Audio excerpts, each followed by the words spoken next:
اپنا سب کچھ اسی کے ساتھ جڑا ہوا ہے. تجربہ ہے. ہاں شاعری ظاہر ہے اسی کے ساتھ جڑی ہوئی ہے ہماری, تو وہ عزیز ہے مجھے. یہ پین ہمارا اپنا تجربہ ہوتا ہے, اس کو بالکل ایسے بالکل ہم اسے اون کرتے ہیں. بہت زیادہ آن کرتے ہیں. آپ اون کرتے ہیں. بالکل جی جی.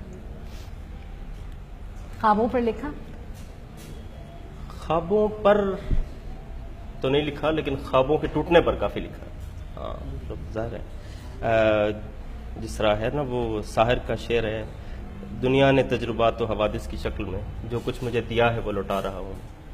تو بس ایسا ہی ہے, جب جو خواب ٹوٹتا چلا گیا تو اس پہ پھر ظاہر ہے کچھ نہ کچھ آپ کے اندر سے نکلتا چلا گیا. اتنے سارے خواب دیکھے؟ ہاں خواب تو میں بہت دیکھتا ہوں. ہاں میرا خیال ہے ہم سب لوگ ہی, خاص طور پہ شاعر تو بہت زیادہ خواب دیکھتا ہے. ہاں یہ اپنے تجربے کے علاوہ مطلب جو لکھا وہ اپنے ہی تجربے پہ لکھا یا مشاہدے پر بھی لکھا؟ زیادہ تر حصہ میری شاعری کا تو تجربات پہ ہے, زیادہ تر حصہ.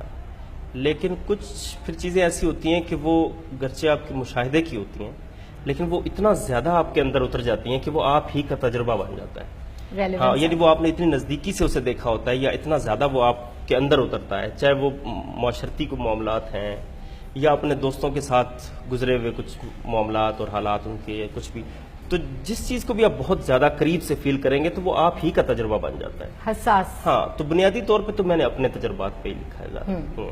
اور جو مطلب ظاہر ہے جو مجھے جانتے ہیں جو میرے قریب ہیں وہ تو ریلیٹ کر سکتے ہیں چیزوں کو. ہاں جی ہاں. تو کیسا نظم نثر کی طرف آئے کبھی, جیسے 97 میں پہلی نظم؟ ہاں جی جی اس وقت تو نظم ہی گئی تھی, اور نظم خیر میں کافی عرصہ کہتا رہا ہوں, لیکن میرا زیادہ رجحان غزل کی طرف تھی. جی جی. غزل کس کا نام ہے؟ غزل کس کا نام ہے؟ اچانک یاد آ گیا, یہ لکھا ہوا نہیں تھا. غزل نام کے بہت سارے لوگ ہیں آج کل. صحیح. کتنی کتابیں آ چکی ہیں؟ میری ابھی تک ایک ہی کتاب ہے. جی ہاں 2015 کے آخر میں آئی تھی, کوئی بات کے نام سے. جی تو اب دوسری پائپ لائن میں ہے آپ نے. اچھا 2002 سے باقاعدہ لکھ رہے ہیں؟ جی جی. اور 2015 میں کتاب آئی. جی. آپ کی تو فیکٹری کبھی نہیں بنے گی کتابوں کی؟ اس میں دو باتیں. ایک تو یہ ہے کہ میں بہت کم لکھتا ہوں, یعنی یہ اتفاق ہے, اور اس چیز پہ میں پڑتا بھی رہتا ہوں کہ میں بہت کم لکھتا ہوں. یعنی سال میں جس سال میری 6-7 غزلیں میں لکھ سکوں تو میں سمجھتا ہوں کہ یہ سال میرا کامیاب گزرا. جیسے ابھی 2018 ہے تو سال ختم ہونے والا ہے اور میں نے شاید 2 یا 3 غزلیں ابھی تک گئی بھی ہیں. تو یہ ہے. اور پھر اس وجہ سے ظاہر ہے مجھے گھٹن بھی بہت زیادہ ہوتی ہے, اور میرا رونے والا بھی معاملہ کافی ہوتا ہے کہ میں رو پڑتا ہوں اس وجہ سے. خاص طور پہ ظاہر ہے وہ گھٹن آپ کے اندر بن رہی ہے لیکن آپ کچھ کہہ نہیں پا رہے ہیں, تو یہ میرے لیے کافی ڈسٹربنگ ہے. تو وہ 2002 سے تو شروع کیا ہوا تھا, لیکن ایک تو کم لکھنے کی وجہ سے, دوسرا پھر یہ ہے کہ شروع کی جو چیزیں ہوتی ہیں وہ وقت گزرنے کے ساتھ ساتھ آپ ان کو نکالتے چلے جاتے ہیں. اور پھر ہر دفعہ یعنی 2006 میں بھی جو دوست پوچھتے تھے کہ آپ کی کتاب کب آ رہی ہے تو میں انہیں کہتا تھا بس اگلے سال آ جائے گی. 2010 میں پھر اس طرح کرتے کرتے وہ پچھلی نکلتی چلی جاتی ہیں اور نئی ایڈ ہوتی جاتی ہیں. تو پھر فائنلی 2015 کے اینڈ پہ جیسے تیسے کیا. اچھا اب ہم ایک تھوڑا سا ریپڈ فائر ٹائپ کا نا راؤنڈ کریں گے. اس بات کا مجھے اندازہ ہو گیا ان کچھ سوالوں سے کہ آپ ایک حساس انسان ہیں, دوسروں کے درد کو اتنے قریب سے محسوس کرتے ہیں کہ آپ کو ایسا لگتا ہے کہ یہ آپ کی اپنی آپ بیتی ہے اور انہی کو آپ بتا رہے ہیں کہ اپنے تجربے ہی کی طرح اپنے مشاہدے کو بھی آپ فیل کرتے ہیں اور لکھتے ہیں. ریپڈ فائر راؤنڈ میں میں چوائس دوں گی, مجھے تیسرا جواب نہیں چاہیے. اچھا. کلر بلیک یا وائٹ؟ وائٹ. پسندیدہ پھول نرگس یا گلاب؟ گلاب. تیسرا آپشن نہیں ہے, گلاب. زمین یا آسمان؟ زمین. اچھا کافی یا چائے؟ کافی. نظم غزل؟ غزل. اچھی فلم یا اچھی کتاب؟ دونوں. دونوں. اگر ابھی میں کہوں کہ یہ کتاب لیں اور میں کہوں فلم پہ چلتے ہیں, کیا کریں؟ اگر مجھے پتا ہو کہ دونوں بہت اچھی ہیں تو پھر کتاب. جب آسمان کو دیکھتے ہیں کیا چاند نظر آتا ہے یا تارے نظر آتے ہیں؟ چاند. ڈومینیٹنگ چاند. موسیقی میں ایسٹرن یا ویسٹرن؟ دونوں. دونوں. مزاج کے مطابق؟ مزاج کے مطابق ہیں دونوں، مطلب ایک خاص طرح کی موسیقی ہے جو مجھے دونوں طرف اٹریکٹ کرتی ہے. اچھا اگر مووی دیکھنے جائیں، رومانٹک یا ایکشن؟ رومانٹک. رومانٹک. ایک جزیرے پہ جانا ہو، بیسک نیڈس کی بات نہیں کر رہے کہ کپڑے پانی نہیں، اگر ایک جزیرے پہ جا رہے ہیں ضروری چیزوں میں صرف 2 چیزیں ساتھ لے کے جا سکتے ہیں. اچھا 2 چیزیں ساتھ لے کے جا سکتے ہیں.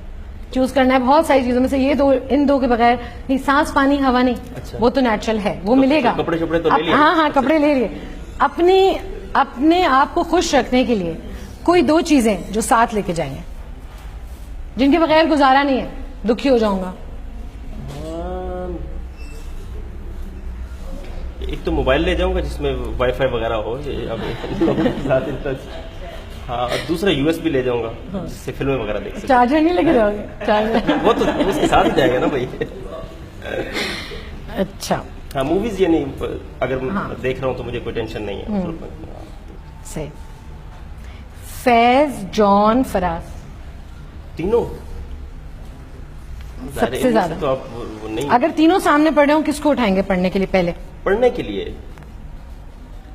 پڑھنے کے لیے یا جو پسند ہو، اگر 3 ہو کہیں کہ اس میں سے ایک کو چنو. میرے سامنے بیٹھے ہوں تو کس کو سنو گے؟ پھر تو میں فیض صاحب کی طرف جاؤں گا، فیض صاحب کی طرف. کیونکہ وہ دونوں بھی فیض صاحب کی طرف جاتے ہیں شاید، میرا خیال ہے. اور لیکن ویسے ظاہر ہے آپ کے موڈ کے مطابق مجھے جان زیادہ اٹریکٹ کرتا ہے. صحیح. کیا وجہ ہے جان کیوں مطلب نوجوان نسل کو اچانک سے کیا ایسا ہو گیا کہ سب کو جان پسند آتے ہیں؟ سب کو تو پسند نہیں ہے. یعنی ایک بہت بڑا طبقہ ہے جو بڑی آسانی سے کہہ دیتا ہے کہ جان تو شاعر ہی نہیں ہے یا فارغ ہے یا اس طرح کی باتیں کی جاتی ہیں.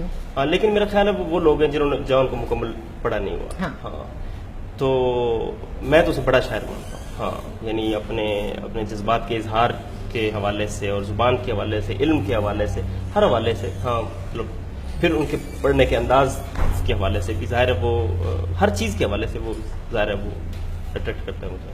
لیکن ابھی فی الحال ان تینوں میں سے فیض صاحب کی طرف جائیں. ہاں وہ فیض صاحب اگر وہ سامنے تینوں بیٹھے ہوں تو پھر میں فیض صاحب کی طرف جاؤں. صحیح.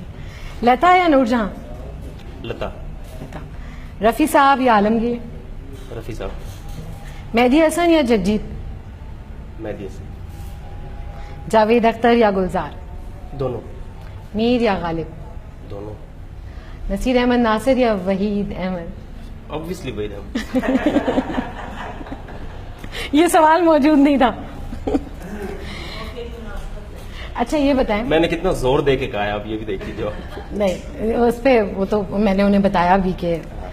اچھا جواد ایک بات بتائیے کہ پاکستان سے باہر زیادہ تر رہتے ہیں آپ، سال میں کچھ ہی ٹائم آپ کا یہاں گزرتا ہے، وہاں اتنی دور ایک اور ملک میں بیٹھ کے جب انڈیا اور پاکستان کی آج کی غزل دیکھتے ہیں، آج کا شاعر دیکھتے ہیں، کیا فیوچر کیا نظر آتا ہے غزل کا، نظم کا، شاعری کیا کیسی نظر آ رہی ہے وہاں دور بیٹھ کے؟ دور بیٹھنے کا کوئی ایسا فرق نہیں ہے میرا خیال ہے، کیونکہ جو اچھا لکھا جا رہا ہے یا جو بھی لکھا جا رہا ہے وہ پہنچ رہا ہے اور ہمارے سامنے ہے. وہ چاہے آپ یہاں بیٹھے ہیں یا باہر بیٹھے ہیں، وہ اب تو سیم ہو گیا. اور میرا خیال ہے بہت اچھا لکھا جا رہا ہے، ہر دور سے بہتر لکھا جا رہا ہے. ہاں چاہے وہ نظم ہو، غزل ہو، دونوں حوالوں سے. پھر یہ ہے کہ سب کا اچھا لکھا ہوا سب کے سامنے ہے تو جو پہنچ رہا ہے، ایک پازیٹیو بات ہے. اور اس کا ایک فائدہ یہ ہے کہ جو نئے لکھنے والے ہیں ان کی تربیت ہو رہی ہے، یعنی ان کو زیادہ بھاگ دوڑ نہیں کرنی پڑ رہی اس حوالے سے. تو میرا خیال ہے کہ یہ بہت اچھا دور ہے اس حوالے سے، شاعری کے حوالے سے. پھر یہ جدید شاعری کی طرف اور جدید لب و لہجہ اور جدید مضامین بھی شامل ہو رہے ہیں، ساتھ ساتھ روایت کے ساتھ جڑے ہونے کے ساتھ ساتھ. تو میرا خیال ہے کہ اس کا مستقبل بھی بہت خوبصورت ہوگا. خوبصورت ہے. اگر جواد شاعری نہ کر رہے ہوتے کیا کر رہے ہوتے؟ میں اگر ایک لمحے کو یہ سوچوں کہ میں اگر شاعر نہ ہوتا تو کیا ہوتا، تو مجھے کچھ سمجھ نہیں آتی ہے. مطلب شاعری کے علاوہ میری زندگی میں کچھ نہیں. ہاں تو بس یہی ہے. یہ فیصلہ کب کیا؟ یہ فیصلہ یا یہ ادراک کب ہوا؟ اچھا یہ اس کا باقاعدہ ایک دفعہ ادراک ہوا. یعنی میں ایسے ہی ایک دفعہ میں نے یہ سوچنے کی کوشش کی کہ اگر میں مطلب اپنی زندگی سے شاعری کو نکال دوں تو میں ڈر گیا. اگر شاعری نہ ہوتی تو میں تو کچھ بھی نہیں ہوں اور میری زندگی میں کچھ بھی نہ ہوتا. جو کچھ ہے وہ شاعری ہے اور جو کچھ ہے وہ شاعری کا دیا ہوا ہے. ہاں بس یہ میرے لیے چوائس تھوڑی آسان ہو جاتی ہے کہ اگر مجھے شاعری پسند نہ ہوتی یا اگر مجھے تھوڑی بہت جتنی میں کرتی ہوں شاعری اگر نہ کرتی ہوتی تو پھر موسیقی تھی میرے پاس. اچھا ٹھیک ہے تو- لیکن میرا تو جی بس شاعری ہے کل. جی اچھا میں اپنے سوالات سے مطمئن ہوں. آڈینس میں سے اگر کوئی کچھ پوچھنا چاہے. شکر ہے سیدھی سادھی آڈینس ہے. لاسٹ ٹائم نہیں پوچھوایا تھا تو بہت ناراض ہوئے تھے کہ ہم نے کچھ پوچھا نہیں. جواد آپ کا بہت بہت شکریہ. لکھتے رہیے, جیتے رہیے.